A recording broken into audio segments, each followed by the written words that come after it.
Okay, the seventh and final sermon to the dead, going to be section 10 from Scrutinies in the Red Book, and it's still obviously August 2nd, 2025.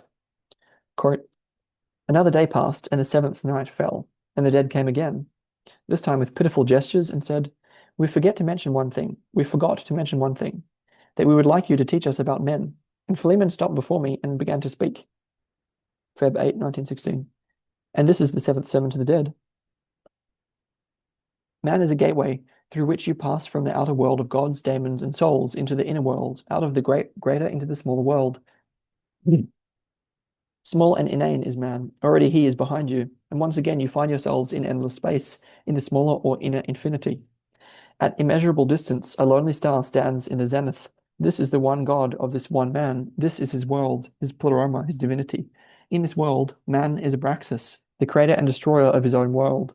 This star is the God and the goal of man. This is his one guiding God. In him, man goes to his rest. Toward him goes the long journey of the soul after death. In him, everything that man withdraws from the greater world shines resplendently. To this one God, man shall pray. Prayer increases the light of the star. It throws a bridge across death. It prepares life for the smaller world and assuages the hopeless desires of the greater. When the greater world turns cold, the star shines.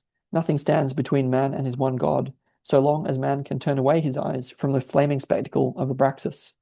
Man here, God there, weakness and nothingness here, eternally creative power there. Here, nothing but darkness and clammy cold. There, total sun. Footnote.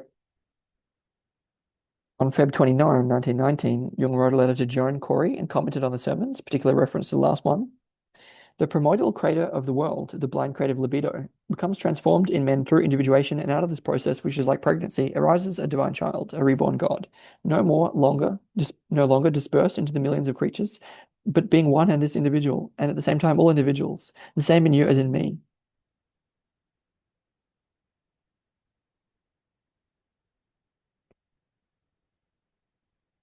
Dr. Long has a little book, Seven Sermons of the Dead. There you find the description of the Creator dispersed into his creatures, and in the last sermon you find the beginning of individuation, out of which the divine child arises. The child is a new God, actually born in many individuals, but they don't know it. He is a spiritual God, a spirit in many people, yet one and the same everywhere. Keep to your time, and you will experience his qualities. Okay, moving on. But when Philemon had finished, the dead remained silent. Heaviness fell from them, and they ascended like smoke above the shepherd's fire, who watches over his flock by night. But I turned to Philemon and said, illustrious one, you teach that man is a gateway through which the procession of the gods passes, through which the stream of life flows, through which the entire future streams into the endlessness of the past. Philemon answered, saying, these dead believed in the transformation and development of man. They were convinced of human nothingness and transitoriness. Nothing was clearer to them than this, and yet they knew that man even creates its gods, and so they knew that the gods were of no use. Therefore they had to learn what they did not know, that man is a gateway through which crowds the train of the gods, and the coming and passing of all times. He does not do it, does not create it, does not suffer it, since he is the being, the sole being, since he is the moment of the world, the eternal moment. Whoever recognizes this stops being flame. He becomes smoke and ashes. He lasts and his transitoriness is over. He has become someone who is. You dreamed of the flame as if it were life. But life is duration. The flame dies away. I carried that over. I saved it from the fire. That is the sun of the fire flower. You saw that in me. I myself am of the eternal fire of light. But I am the one who saved it for you, the black and golden seed and its blue starlight. You eternal being, what is length and brevity? What is the moment and eternal duration? You, being, are eternal in each moment. What is time? Time is the fire that flares up, consumes, and dies down. I saved being from time, redeeming it from the fires of time and the darkness of time, from gods and devils. But I said to him, illustrious one, when will you give me the dark and golden treasure and its blue starlight? Flamen replied, when you have surrendered everything that wants to burn to the holy flame. Footnote. This is a long one, but I think we need it. In September 1916, Jung had conversations with his soul that provided further elaboration and clarification of the cosmology of the sermons. September 25. Soul, how many lights do you want? 3 or 7? 3 is the heartfelt and modest, 7 the general and encompassing. What a question and what a decision. I must be true. I think I would like 7 lights. Soul. 7, you say? I thought so. That has broad scope. Cold lights. I need cooling, fresh air. Enough of this stifling mugginess. Too much fear and not enough free breathing. Give me 7 lights. Soul. The first light means the pleroma. The second means Abraxas. The third, the sun. The fourth, the moon. The fifth, the earth. The sixth, the phallus. The seventh, the stars. I. Why were there no birds? And why were the celestial mother and the sky missing?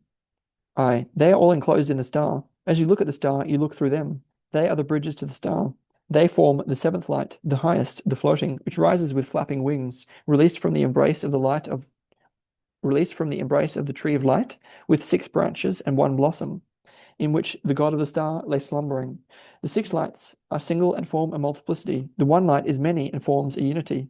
It is the blossoming crown of the tree, the holy egg, the seed of the world, endowed with wings, so it can reach its place. The 1 gives rise to the many over and again, and the many entails the 1. That's in the Black Books. And then on September 28, 3 days later, Soul. Now let us try this. It is something of the golden bird. It is not the white bird, but the golden one. It is different. The white bird is the good daemon, but the golden one is above you and under your god. It flies ahead of you. I see it in the blue ether, flying toward the star. It is something that is part of you, and it is at once its own egg containing you. Do you feel me? Do you feel me? Then ask. Tell me more. It makes me feel queasy. Soul. The golden bird is no soul. It is part of you, and it is at once its own egg containing you. Do you feel me? The golden bird is no soul. It is your entire nature. People are golden birds as well. Not all. Some are worms and rot in the earth, but many are also golden birds. Continue. I fear my revulsion. Tell me what you have grasped.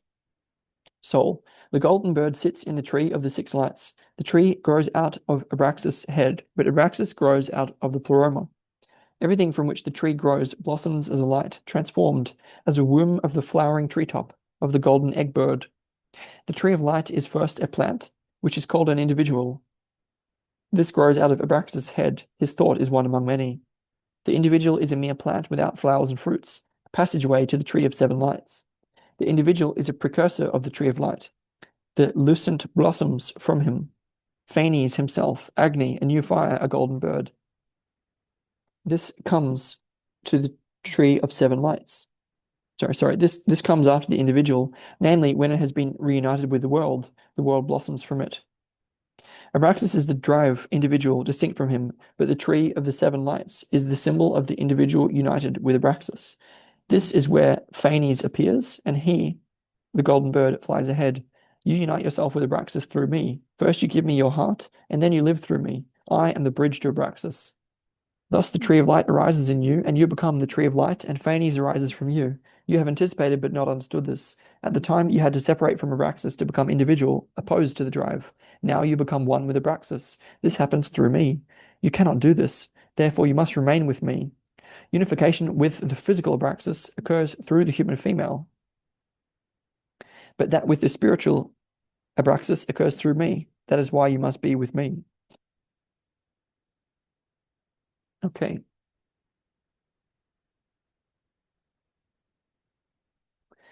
And I'm going to call that the 7th sermon and move on to the next section in a later video. So that would be section 10 from Scrutinies and the 7th sermon to the dead in the Red Book.